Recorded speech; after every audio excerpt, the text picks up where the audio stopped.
Assalamualaikum warahmatullahi wabarakatuh. Di video ini, kita akan belajar tentang pendidikan agama Islam. Untuk materi selamat datang wahai nabiku kekasih Allah subhanahu wa ta'ala.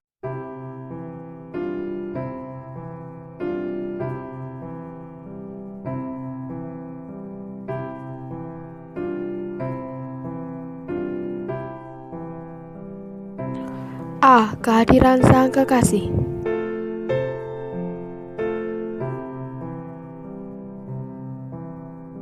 Nabi Muhammad SAW lahir pada hari Senin 12 Rabiul Awal atau 20 April 571 Masehi. Nabi Muhammad SAW lahir dalam keadaan yatim.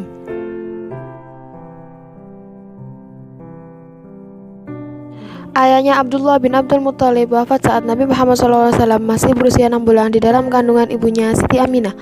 Saat bayi, Nabi Muhammad SAW diasuh oleh Halimatus Sa'diyah. Perkampungan Bani saat inilah Nabi diasuh dan dibesarkan sampai usia 5 tahun. Saat Nabi Muhammad SAW memasuki usia 6 tahun, ibunya wafat.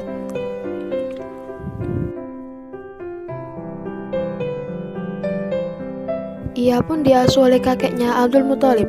Hanya 2 tahun Nabi diasuh oleh kakeknya. Abdul Muthalib meninggal saat Nabi Muhammad SAW berusia 8 tahun. Kemudian diasuh oleh pamannya Abu Thalib.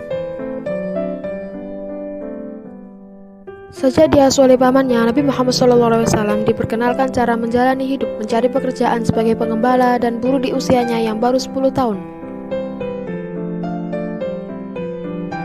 Hingga suatu ketika, kafilah dagang mereka sampai di kota Bashrah. Seorang pendeta berkata, "Aku mengenali anak muda ini sebagai sosok yang kelak akan dinobatkan sebagai rahmat bagi semesta alam. Hal ini telah tertulis jelas dalam kitab-kitab kami." Sang pendeta Buhairah selanjutnya menyarankan kepada Abu Thalib, lindungi anak muda ini dari orang-orang Yahudi. Lebih baik bawa ia kembali ke Mekah. Abu Thalib pun menurutinya.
B.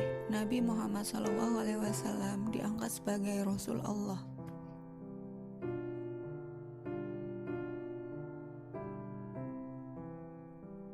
Nabi Muhammad SAW merasakan keresahan atas perilaku yang dialami oleh masyarakat Arab yang sudah jauh dari nilai-nilai kebenaran.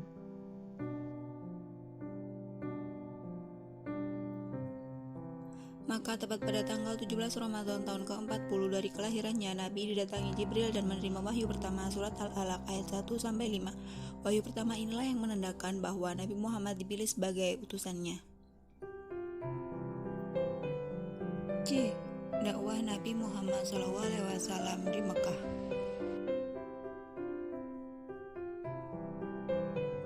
Setelah wahyu pertama ini, Jibril tidak muncul lagi. Sementara Nabi terus menantikan wahyu berikutnya dan selalu datang ke Gua Hira. Dalam keadaan menanti itulah turun wahyu kedua, yaitu surat Al-Mudaththir ayat 1-7. Dengan adanya wahyu yang kedua, maka mulailah Nabi Muhammad mendakwakan Islam kepada kerabat dengan cara sembunyi-sembunyi. Dan pada masa itu masuk Islamlah beberapa orang dari penduduk Mekah yang digelari As-Sabiqunal Awwalun. Selanjutnya, dakwah secara terang-terangan di tengah-tengah masyarakat Quraisy dilakukan setelah turun firman Allah dalam Quran Surat Al-Hijr ayat 94.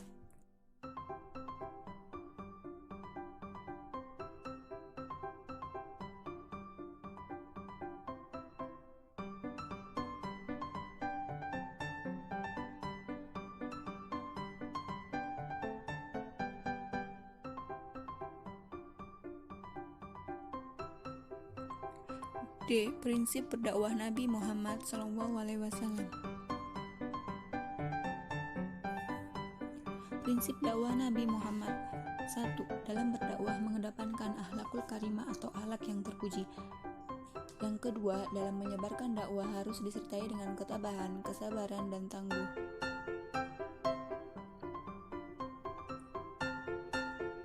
Yang ketiga, menggunakan sistem dakwah dengan metode imbauan yang diiringi dengan hikmah kebijaksanaan. Yang keempat, mempunyai tujuan perjuangan yang jelas.